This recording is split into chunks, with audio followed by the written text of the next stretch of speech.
Woo! Okay, Holy Spirit. Are you recording? Now I am. You're recording. Hi. I remember when you told me love like this, you never know. Welcome to Dear Diaries. My name is Christine, and I'm going to tell you my story. So tell me about your childhood growing up. Much of my childhood I do not remember. I guess as the smallest a child, it was fun. I don't remember much before my parents splitting up.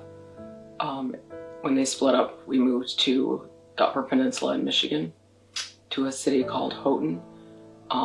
And the reason my parents split up is because my father had schizophrenia. He's diagnosed schizophrenic, and he had begun becoming very violent with my mother, with my grandmother, and they feared for our lives.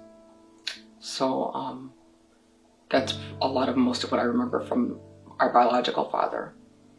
My mother was a pretty absent mother. She tended to hop boyfriends, and if she wasn't hopping boyfriends, it was a hop of husbands. Her second husband was he was the abuser, sexual and physical abuse, and that I believe started around the age of I think it was 6, and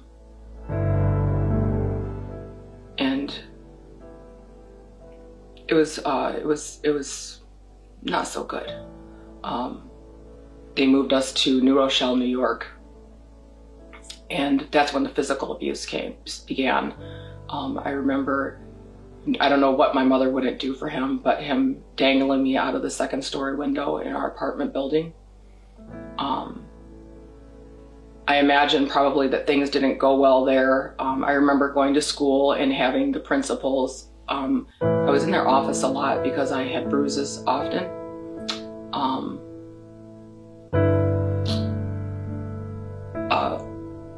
Willis was a performer, and he was in theater, and I believe that's why we lived in New York. That didn't work out so well because obviously if you're not making a lot of money, you can't afford to live in New York. So our grandmother moved us back into our family, our great-grandparents' home, and that's where we spent most of our life. After that, we moved back to Michigan in 2nd grade, and that's when the sexual abuse began. Mom worked for the post office, and she was not home very often. I don't recall Willis ever working, so he was the living caregiver. So that meant he was home all the time. Yeah, he was home all the time. I don't recall him not being there. I don't recall him not being there at all. I remember us having family parties and lots of the family having tents in the yard. I remember us building forts, and Willis was always there inappropriately with me. Right now I can remember a specific time. I can see my siblings up in the treehouse and Willis with his hands in front of me in my shirt. Yeah. So that went on for a while until my brother Tony, who is one of my dearest friends, he actually got me out of that situation because he told Grandma. And when he had walked in on it, and I believe that was the first time Grandma had heard of it. And Grandma said that he had to leave, or we all had to. That's probably one of the reasons why Tony and I are so close. He was my protector when I was a kid, so I am his now. They obviously got divorced, and Mom disappeared. How did your mom feel about what your grandma said? That would be why my mother and I were not friends or anything for a very long time. When they got divorced, I became quite the rebellious child, and I fought my mother, I fought my grandmother. I went to survival mode, and mom not being there, I ended up having to be the mom to my siblings and not having a childhood. So I was very angry. And I was very angry probably up until 2014. And I mean, a lot of people pay for it. A lot of people pay for it, including my children, my ex-husband, anybody, everybody, my parents, my step-parents, my siblings. I lashed out at everyone. And in return, I got awful health for it because I was, bad. So after Willis and mom were divorced, mom was rarely there, and grandmother used to take care of us. Grandma, we called her SOID. She took care of us. Sometimes I call her Dranny because that was my pet name for her. She was awesome. She and our Oma are the two that actually instilled faith in us, and I believe that's why I'm alive today. Even when I wasn't with faith, the craziness that I still spoke to God. So she would take care of us, and she would have to, because our grandfather didn't care for us at all because we were biracial and he's very old school. Grandma used to have to come over at night after he went to sleep, and then she would dash back across the field to get him off to work because he was an electrical engineer for Ford. She would get him off to work, and then she'd come back, dash across the field again, and get us ready for school and off to school. And that went on for a lot of years. There were boyfriends that came in and out of the house in between. They did not touch me, just Willis did. My stepfather, Kenneth Hunter, he entered in, and he was not, our whole family wasn't a fan of him, but he really instilled values of working hard. He wasn't always nice, but he really, there's not a whole lot of men that step in to 4 children, especially, that was in 6th grade. He finally stepped onto the scene. By that time, you can imagine I was more than a handful. I was more than a handful. And he taught us the value of working, and there was no excuses. And it was hard. And probably a lot of us, we all had a little bit of mental abuse there because he was hardcore. But he was raised one of 14, so he was hardcore for a reason. His mom, I'm sure, had an iron fist. And so he had an iron fist. But at the end of the day, he loved us. I don't care what anybody says.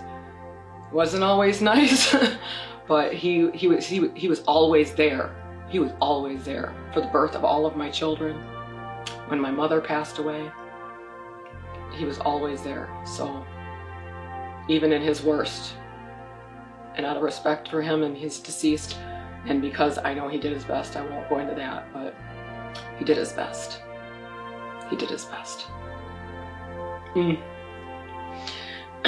Sorry.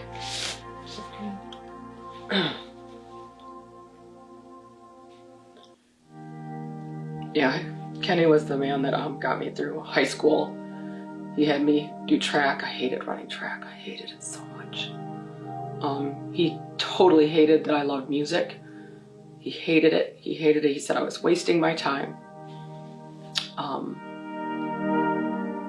High school was hard and it sucked for me.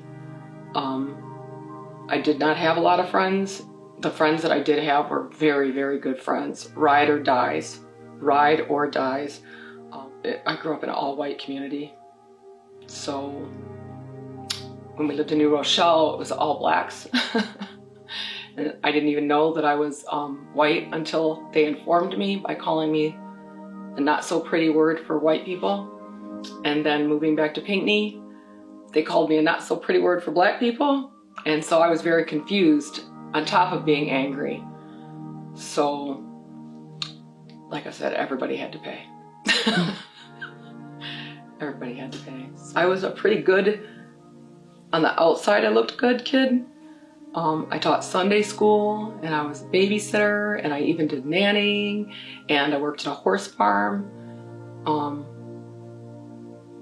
But there was something missing, and that missing went to men.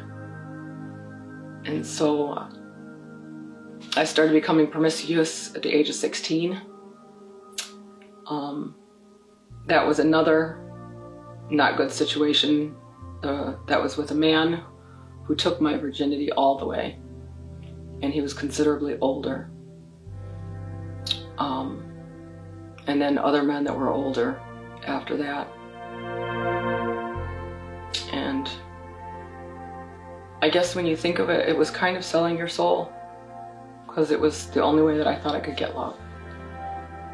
And so that's what I did, which led me to dropping out of college, marrying young, having children young, and I love my children, but I did not know how to be a mom. I damaged them for many years. We are close now. There's still a lot of healing going on with my daughter, but I think one thing that I realized is, even because at one time I hated my mother because she didn't protect me. And I actually hated her until after she died.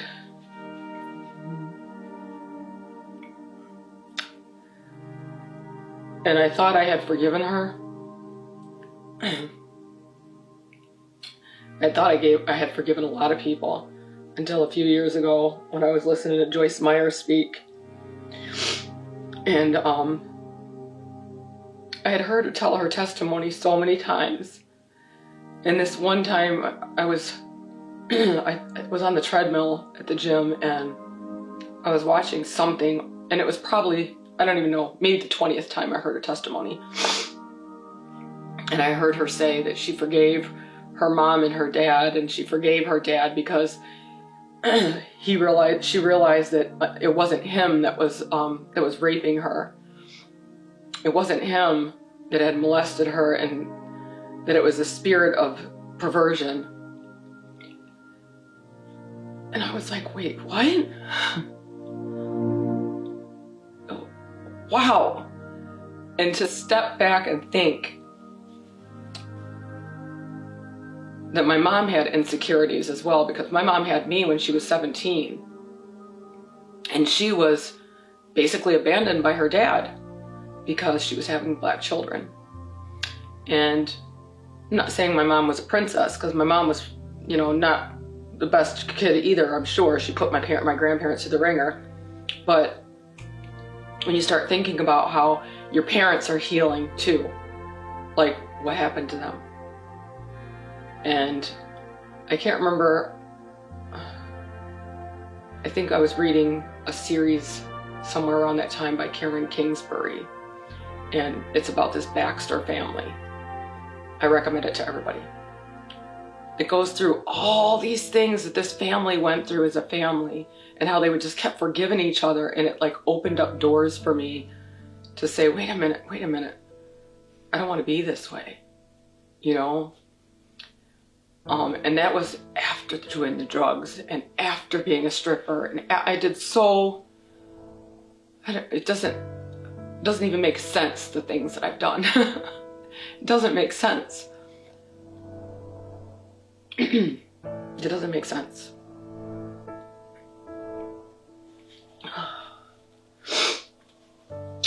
Anyway, I was able to forgive Mom, and I was able to forgive Willis. And I realized forgiving them actually sets me free. And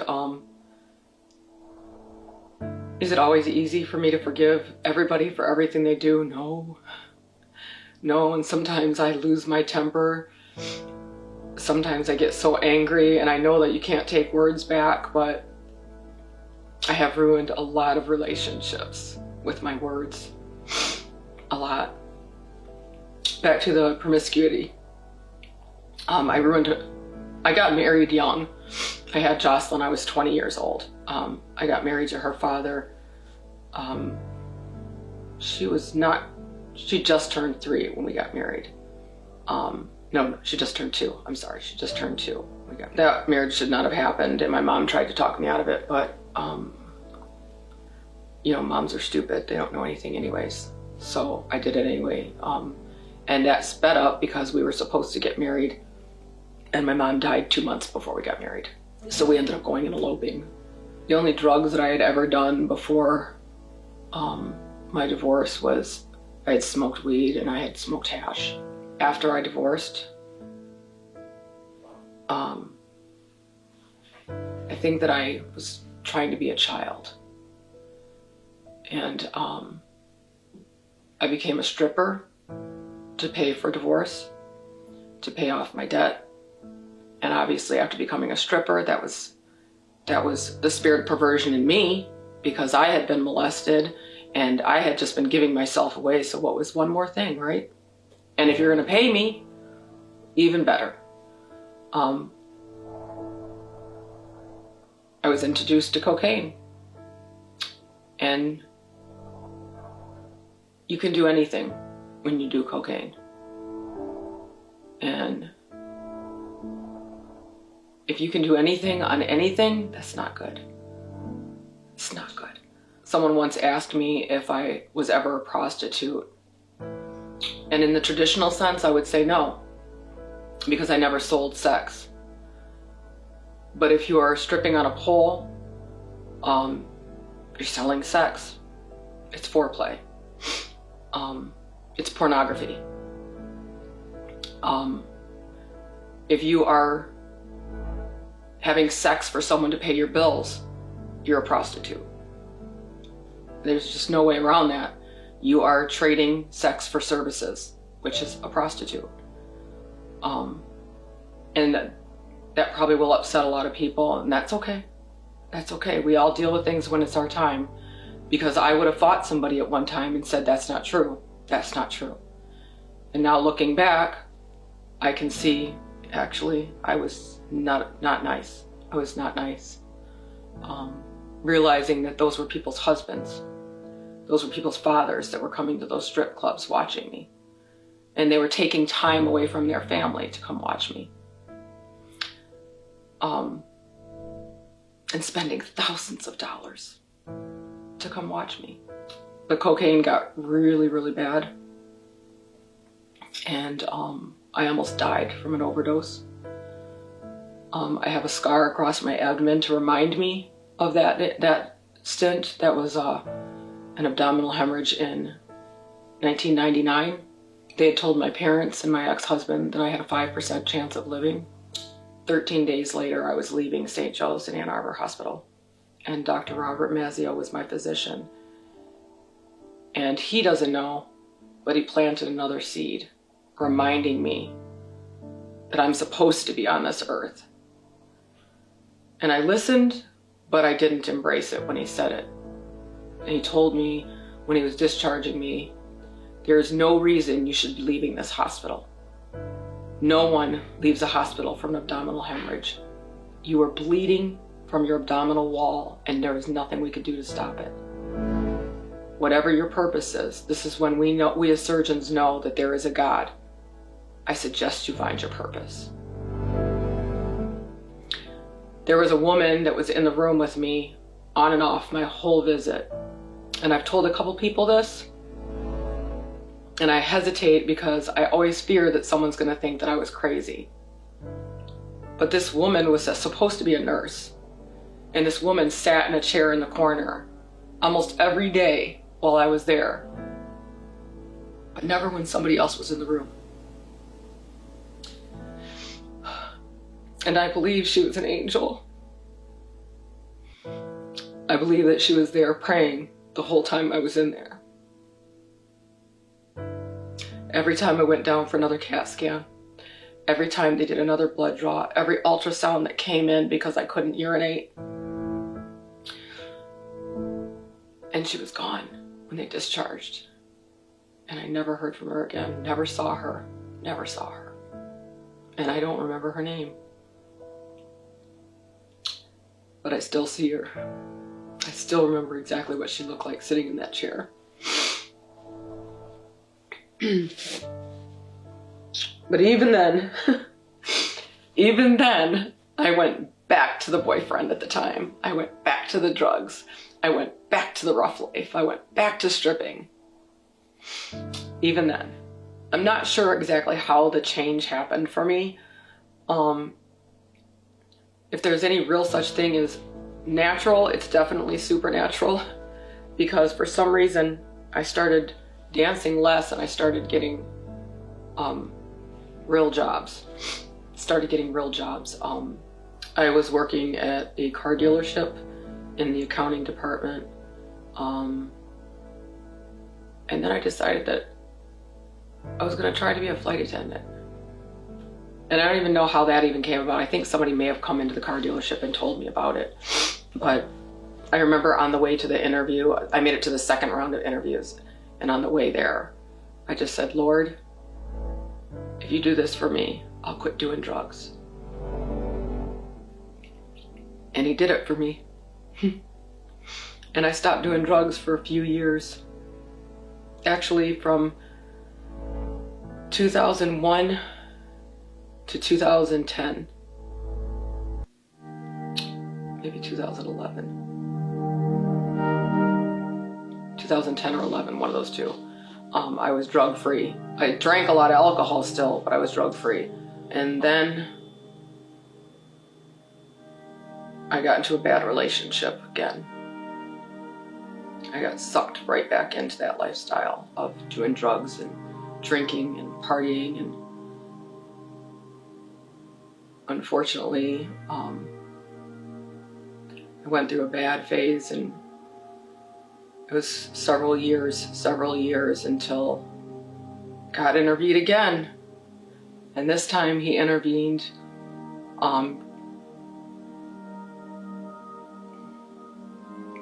first in 2012 when I had a hysterectomy and I almost died again. And then my Uncle Dennis passed away. Then my stepbrother passed away.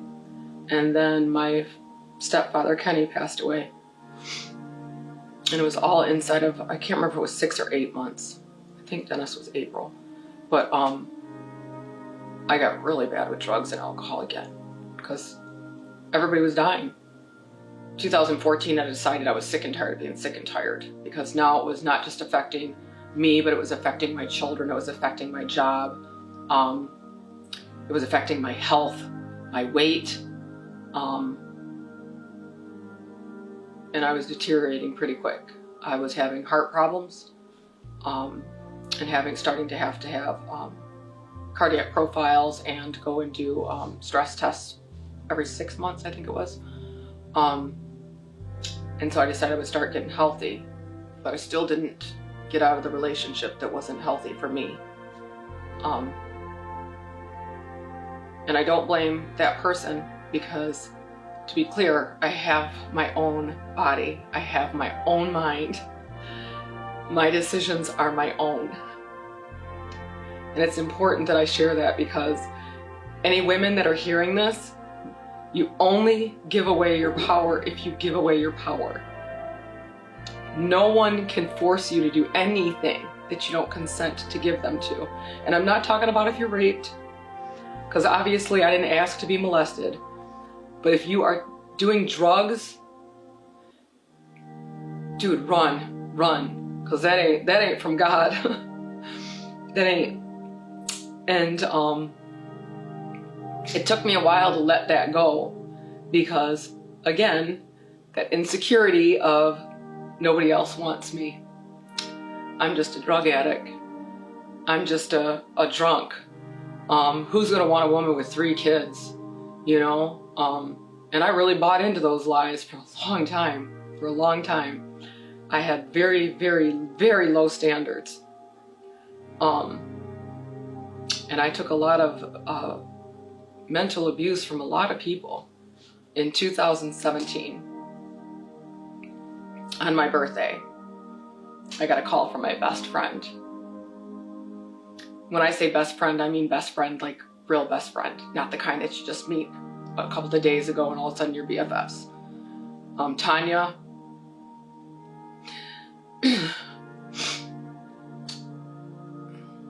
Tanya is my youngest son's godmother. She's the friend that told me when I was doing drugs, if you don't get it together, I'm not going to be able to be around you because you can't take me down with you. That's a real friend. That's a real friend. Tanya's the one that took me to church. She's the one that told me, even when I was high as a kite, Christine, God loves you. Your children love you. You gotta pull it together, girl.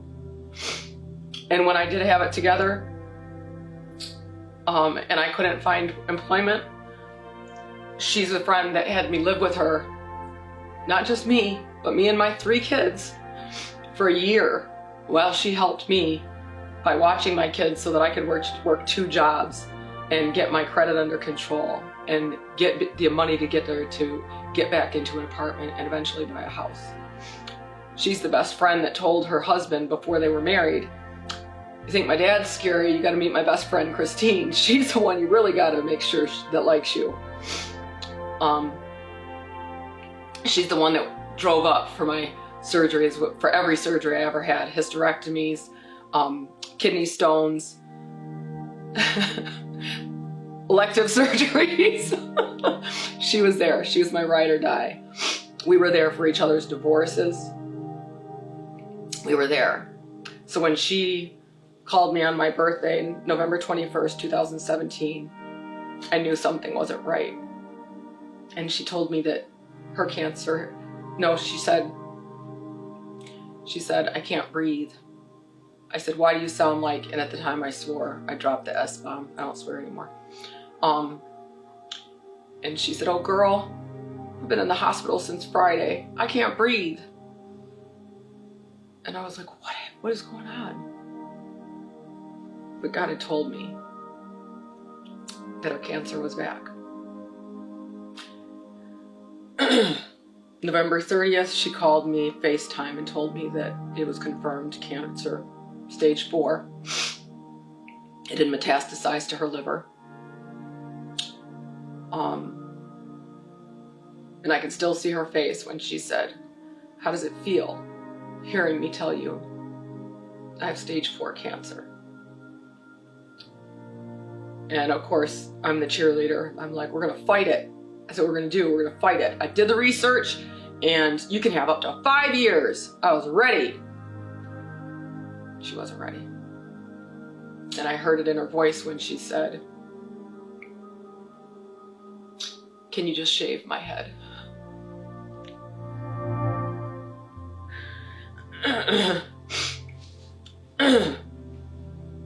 December 5th, that same year, she was called home.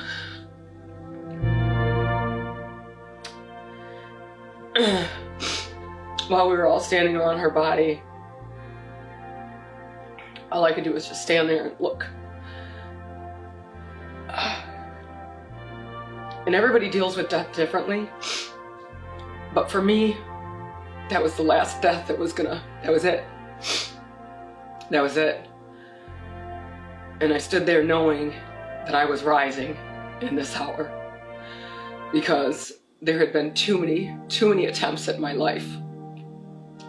With my parents dying, my grandmother, with addictions, with me almost dying, with the stupid choices I made over and over again.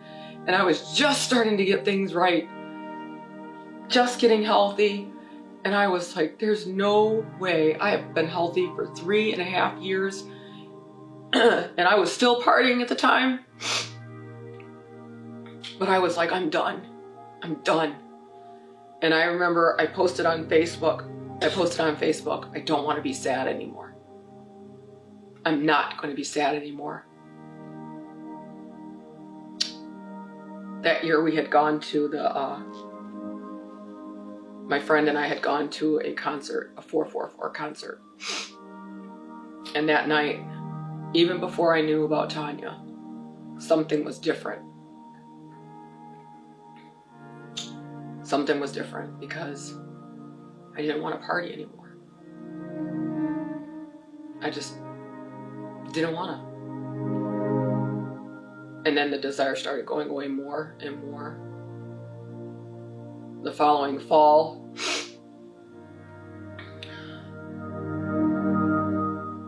and I know whoever's watching, I get that the Bible doesn't like us tattooing our bodies up, but I felt I needed a fresh start. And so I ended up having Proverbs 19:21 tattooed on my forearm. And instead of having it written like the biblical way, I had it, my friend Jeff is my tattoo artist, and he actually made it sound more like a poem. And it says, "Many are the plans in the mind of the man, but the purpose of the Lord will stand." And at the time, I was angry and I wanted my life to change. The relationship wasn't for me. The job I was working wasn't for me. The anger and sadness and rage that I had that felt like it wanted to come out, it had to come. I had to get rid of it all. And I remember laying in bed October 4th at night and I was whining and I was having conversations with God. And I was like, I hate my job. I hate everything. It's so hard. When is it going to get easier? And God's got jokes. I heard in a very audible voice, "You're the one that always tells people that they can be happy if they want to. Happiness is a choice.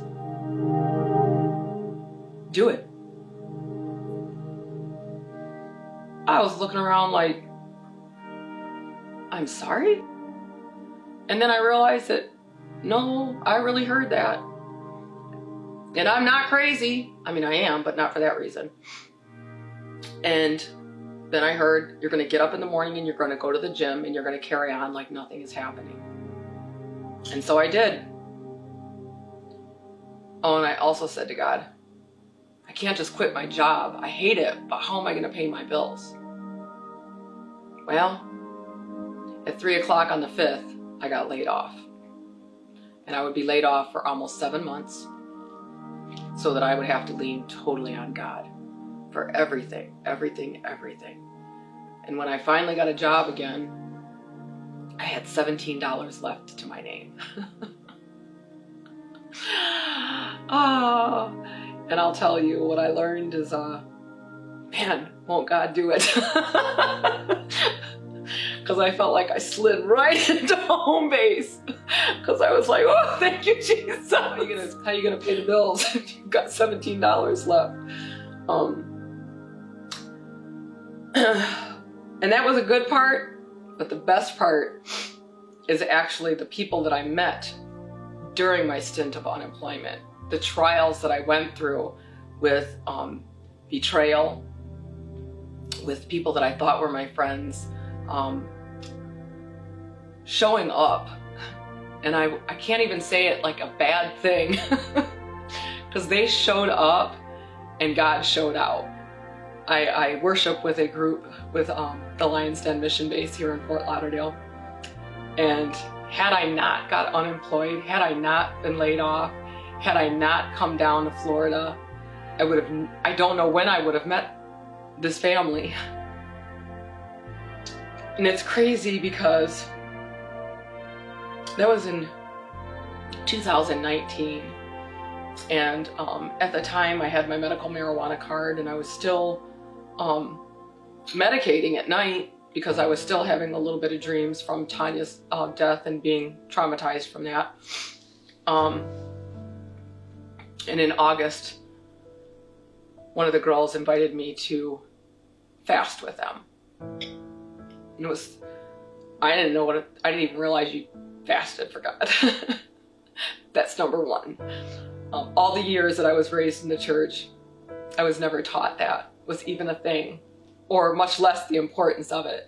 I was never taught about demons and good spirits and bad spirits and angels being real. Like we did Easter egg hunting and we did Christmas pageants and, the fun stuff. Like we didn't get deep. Even though I knew I was hearing from God, I also thought I was schizophrenic, so I didn't tell people because they would have thought they would have tried to lock me up. My biological father was diagnosed schizophrenic. My brother's diagnosed schizophrenic. You know, I don't want to be locked up. I was on a million medications, 15 to be exact. So after I got off all those medications and I was starting to feel good, I was invited to a fast, and why not, right? Well, I have an addictive personality, so I went gangbusters. Being invited to the fast, that was August 2019. I have a very addictive personality. I'm working on not being so addictive. However, when they gave options for a fast, at no point in this fast idea did I see it as an option to do anything than the liquid fast. And the only thing that I did differently was I had an apple for breakfast and an apple after dark. I can tell you, my daughter was worried because she told me I was disappearing. And I didn't feel hungry or anything, so that didn't seem to bother me. But I think that people will sometimes say things like that without realizing that that could be an attempt to trip me up. And I try and pay attention for that now. I did this fast, and there were encounters that I got a lot of knowledge, both from our pastor as well as in my prayer times during a fast. And God rewarded me in that fast, and I can't even explain the depths of how good it was. September 27th, I flew down. Now the fast had been over, but I flew down September 27th. It was Friday night. And I went to a spiritual reset there. And I was standing in the back. There was no way I was going up front because I was watching miracles happen. And I graduated in '88. I saw all the TV shows in the 90s that had healings going on TV. And I thought it was crap. Excuse me, I didn't realize that that was really real. I had no idea that miracles and healing services were a real life thing. No one ever taught me that the Bible is 100% true still. So as I'm standing in back and I'm watching these miracles happen in front of my eyes, I was scared. And I could feel myself wanting to leave. And Elder Jackie came to the back, and she said, "Come on, girl, you're not leaving and going back to Michigan the same way that you came down." And I was like, "Psh, yeah, I am." And she's like, "No, come on, girl." And I remember she walked me up to the front, and Pastor Jay was at the front. But when I'm looking at him, and he says to me, "You're not going back the same way you came. You think you came all the way down from Michigan and you're gonna go back there like this? I don't think so, not on my watch." And then I remember it was almost like leaping on him, and I definitely believe that was my spirit. And then I can't remember all that he said, but all I can see still to this day, like it was like yesterday, is I can see that mouth, his mouth, but it was not his mouth. And it was the wildest thing I've ever seen. And the whole experience was, I still describe it, and I don't have another way. It was like being in Willy Wonka when they're going through that tunnel. When they're doing "there's no other way of knowing," and Gene Wilder is doing his knowing. And I remember Edie Bell and Pastor Natalie and Jackie and Pastor Jay all having their hands on me, and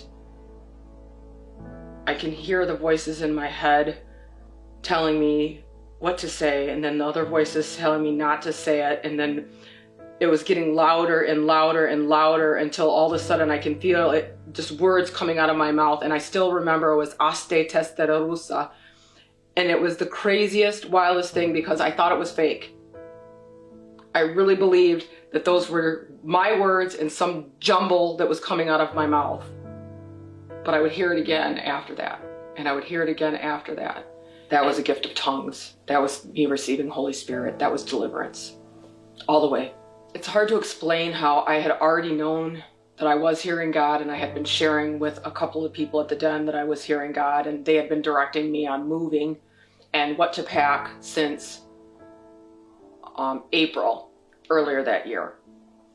My kids thought I was crazy because I literally had boxes in my living room.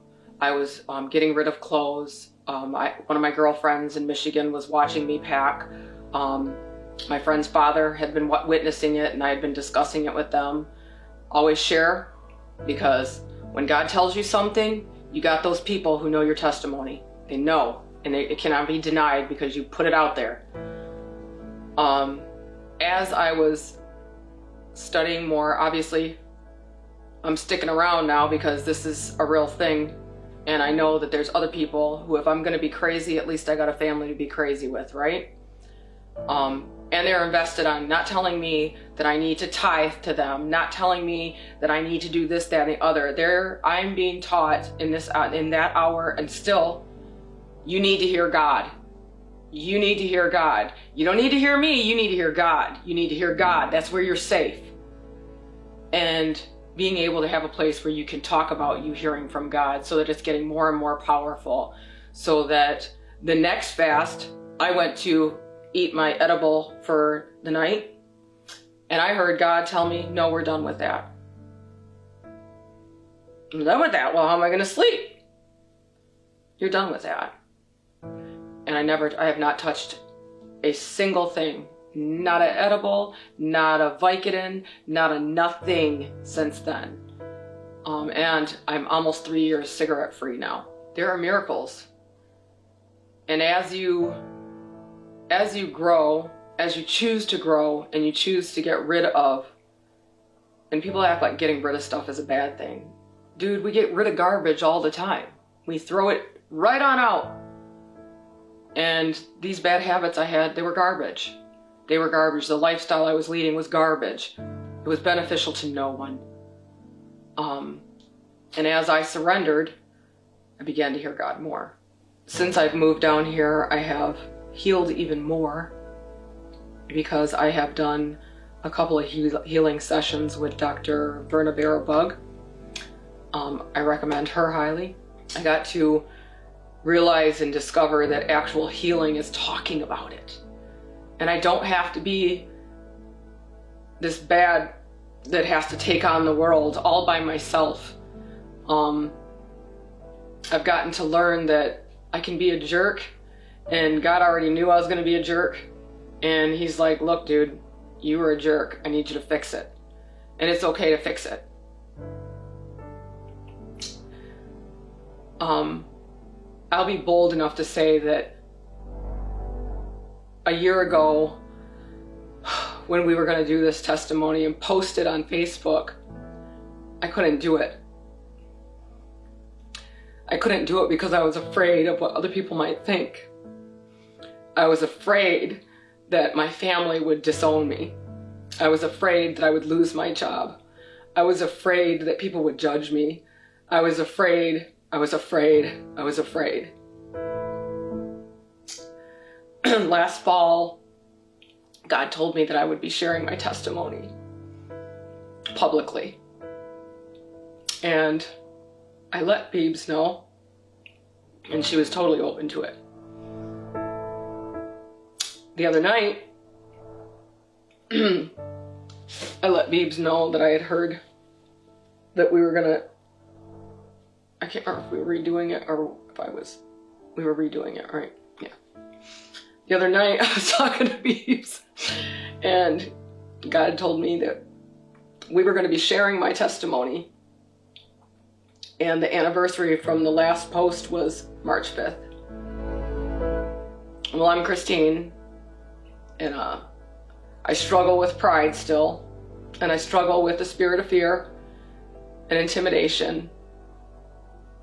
But what I don't struggle with is that I know that there's another little girl, there's another wife, there's another mother that's confused. And someone told you that it's your fault, that everything you've ever done is because you are a whore, or because of something your mother did, or because of some hereditary thing. And I want you to know that that's not true. That's not true, baby. You have purpose. And the world doesn't like strong women with purpose. And so they will try everything they can to shut us down. They will tell you you're crazy. They will tell you it's anxiety, it's depression, it's menopause, it's PMS. You're just crazy. They will tell you everything. They will tell you your mother was an addict, so of course you're going to be an addict. Your mother was a drunk, you're going to be a drunk. That's not true. My mother was an addict. My mother was a drunk. My mother died at the age of 40. I'm 50 and I'm alive. I'm alive. Not only am I alive, but I'm thriving. And I promise my children will not see me go down back to drugs, because now I walk in purpose. Now I walk with a purpose and a cause. For you, little girl, that person that touched you inappropriately, I can't save you, but God can. I can love on you. I can let you know you're not alone. For that addict who thinks that if they pick up that straw or that pipe, that all your problems will be solved, that's not true. That's a lie. Your problems are going to be 10 times worse tomorrow. Put it down. Put it down. For the mom that walked away from her kids like I did, because I didn't have time, and I was trying to do the career, and then I was trying to get drunk, and then I was trying to do everything else, guess what? I'm back. And my kids are worth it. And my granddaughter's worth it. Failure is not final. And you only fail when you quit. And there are plenty of people like Dear Diaries and Dr. Bug and myself. There are so many organizations that want to help you, that want to show you the love of God for real. And I know that there's some people that are gonna mock and make jokes, and that's okay. You're just not ready. I'm gonna love you anyway. You'll be ready. You'll be ready. Because I'm praying and I am interceding. Because somebody did for me. Someone did for me. And it started with my grandmother. And I don't know who else, but I know God has always had my back. He always had my back. And that's why I sit on this couch today. Because He knew I would be sitting on this couch today. He knew that I love people. He knew that all those years that I thought I hated women and that they were too much and they were obnoxious, yeah, that was a lie too. That was a lie, because if I believed that and I kept buying into it, then God's seed in me would be destroyed. And it's not. We just did a fast in January. And during that fast, I again almost lost my life. A car T-boned me. And you know what happened? That pissed me off. Because now I'm coming out blazing. You gonna take my life, devil? You're gonna have a whole army of angels to fight you now. I want to love everybody, and I just want one soul to hear this and know that my words are true. Because they're not just my words. God gave them to me. Can't nobody love you like God can, and I don't care what anybody says. Your mama ain't gonna love you like that. Your sister, your boyfriend, your girlfriend, it doesn't matter. Nobody has your back like God does, and I am sitting here as a testimony of life, Because by all in the natural, I should not be here. I should not. But I am, because even when I was high, I was singing praises to the Lord. Even when I was high, I was dancing and singing BB and CC Winans. Even when my best friend died, I was like, Lord, what are you gonna do? Even when I lost my job, And yes, that's recorded as well. When I lost my job that very same day, God, you can't really just throw me out now. I just got a tattoo on my arm. You're going to take care of me. I said it. I believe it. What are you going to do? And even when I was crying in the bottom of the shower, while I was in a mansion on the other side of Florida and miserable, I knew he's coming back for me. And actually, he's probably standing right there. He's just watching. He's like, girl, I got you. You worried about nothing. I got you. And for those people who ask, where was God? Where was my God when I was being molested? When I was being raped? He was right there. He was right there. I don't know what he's doing with that other person, but I can tell you this. One thing I know for sure. Those who come against God's children will be better off having a cinder block around their neck and tossed in the middle of an ocean. And I do not wish any harm to that man. I do not wish any harm to any of those men. I love you. I forgive you. And I pray for your salvation if it has not already happened, because I don't know. And I'm not going to bed angry at anybody for what they didn't know, because I sure didn't know about God. I didn't know. I didn't know that he really cared, because nobody ever told me, and nobody ever proved it. They sang hymns, they sang songs, they quoted Bible scripture, oh, real good, real good. But none of them could tell me what it meant. None of them. I can tell you what it means. It means he's here. And if you'll put down Netflix, if you'll put down that blunt, if you'll put down that shot glass or that straw, if you'll take off the stilettos and sit down a minute, spend some time with God. Watch how he comes to you. Watch how he shows up and starts talking to you too, because he doesn't just talk to me. That's for everybody. That's for everybody. I'm not special.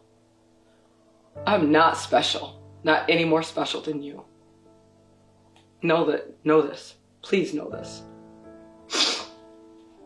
My name is Christine. This has been my testimony, my share, my story, coming to you from BB and Dear Diaries.